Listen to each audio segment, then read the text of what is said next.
부동산 대책 이후 시장 전망. 안녕하세요. 오늘은 최근 발표된 부동산 주가 대책과 그 여파, 그리고 앞으로의 시장 흐름에 대해 차분히 이야기해 보려 합니다. 1.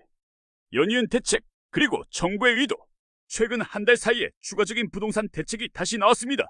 이처럼 짧은 간격으로 새로운 정책이 연속 발표되는 것은 정부가 시장을 얼마나 예의주시하고 있는지를 보여주는 대목입니다. 이번 대책의 방향은 명확합니다. 정부는 수요 억제에 초점을 맞추고 있습니다. 그동안 일부 지역, 특히 고가 주택 밀집 지역이나 과열구역에 한정되었던 규제가 이제는 서울 전역을 넘어 수도권 전체로 확대되었습니다. 이런 흐름만 봐도 정부가 부동산 시장을 단순히 진정시키려는 수준이 아니라 확실히 눌러서 안정시켜 놓겠다는 강한 의지를 보이고 있다는 점을 알 수 있습니다. 전문가들의 공통된 평가.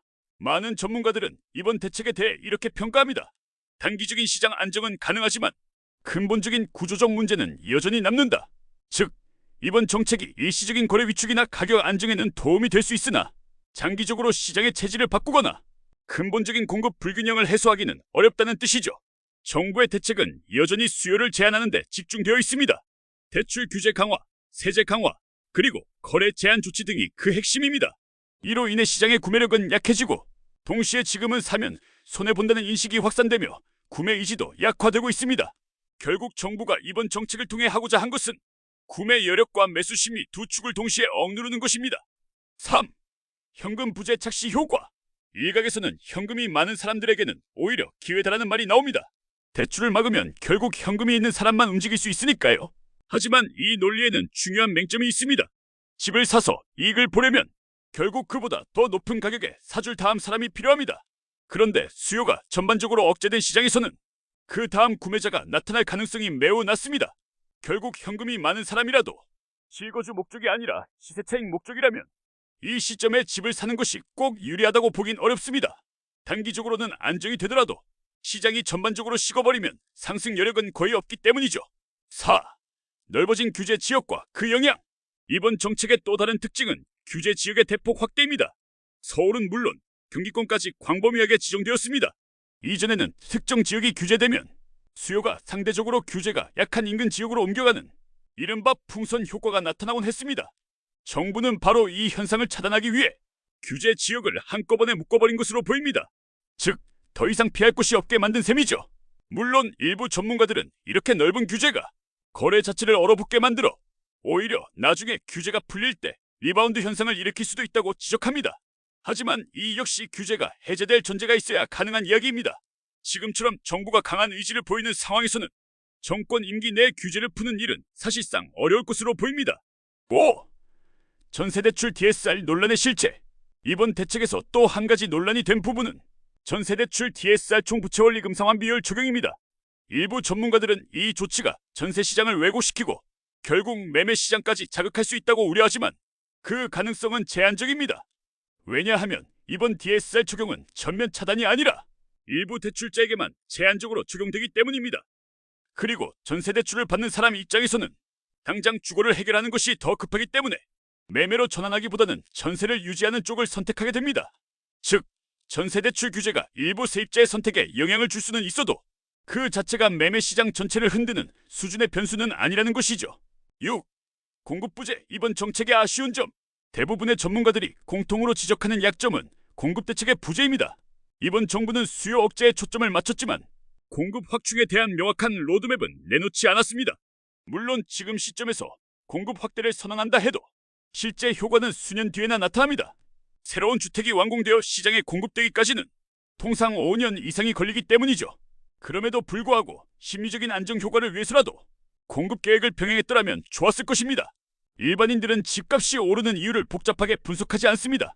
대부분은 단순히 집이 부족하니까 오르는 것이라고 생각하죠. 따라서 정부가 공급 확대 계획을 명확히 제시했다면 시장 참여자들의 불안 심리를 완화하는 데 도움이 되었을 것입니다. 결국 공급 대책은 단기적 효과보다 심리 안정이라는 간접 효과가 더 중요합니다. 정부가 수요를 누르려면 동시에 불안감의 원인도 함께 제거해야 하는데 그 점이 이번 정책에서 다소 아쉬운 부분으로 남습니다. 7. 자금의 이동. 부동산에서 주식으로. 최근 일부 전문가들은 부동산에서 주식으로 자금이 이동할 가능성이 높다고 전망합니다. 이 주장은 꽤 설득력이 있습니다. 지금 정부는 사실상 부동산 시장의 온도를 낮추는 정책을 연이어 내놓고 있습니다. 거래가 줄어들고 기대 수익률이 떨어지면 자연스럽게 자금은 다른 투자처를 찾게 됩니다. 돈은 항상 움직이는 대상입니다. 수익이 나는 쪽, 상승 흐름이 있는 쪽으로 흘러갑니다. 과거에도 금리가 낮고 유동성이 풍부했던 시기에 부동산이 아니라 주식으로 돈이 이동한 사례가 있었습니다. 현재 우리나라 주식시장은 사상 최고가를 경신하고 있습니다. 정부가 부동산 시장의 열기를 식히면서 동시에 자본시장을 활성화하려는 의도를 가지고 있다는 해석도 가능합니다. 결국 부동산의 돈을 금융시장으로 옮기려는 흐름이죠. 8. 정부의 목표와 향후 전망. 이번 대책을 통해 명확히 드러난 것은 정부가 부동산 시장을 어떤 형태로든 반드시 안정시키겠다는 의지입니다. 만약 이번 대책이 효과가 미미하다면 더 강력한 추가 조치가 뒤따를 가능성도 충분히 있습니다. 그만큼 정부의 목표는 단순한 일시적 진정이 아니라 자산 이동과 시장 구조 전환에 있습니다. 즉, 부동산 중심의 자산 포트폴리오를 금융 주식 시장 중심으로 옮기려는 장기 전략으로 볼 수 있습니다. 따라서 단기적으로는 거래 위축과 시장 정체가 불가피할 것입니다. 가격이 급락하지는 않더라도 거래 절벽과 같은 침체 국면이 이어질 가능성이 높습니다. 9. 종합정리. 정리하자면 이번 부동산 대책은 단기적인 안정 효과는 크지만 근본적인 공급 문제를 해결하지는 못한 정책이라고 볼 수 있습니다. 수요 억제책으로 시장을 진정시키겠다는 정부의 의지는 분명하지만 그로 인해 시장의 활력이 떨어지고 거래가 줄어드는 부작용도 함께 나타날 것입니다. 따라서 지금의 시장은 끝났다기보다 장기적인 조정기에 들어섰다고 표현하는 게 더 정확합니다. 단기 급등이나 투기적 상승세는 기대하기 어렵고 실수요 중심으로 서서히 재편되는 단계에 들어섰다고 볼 수 있습니다. 10. 마무리.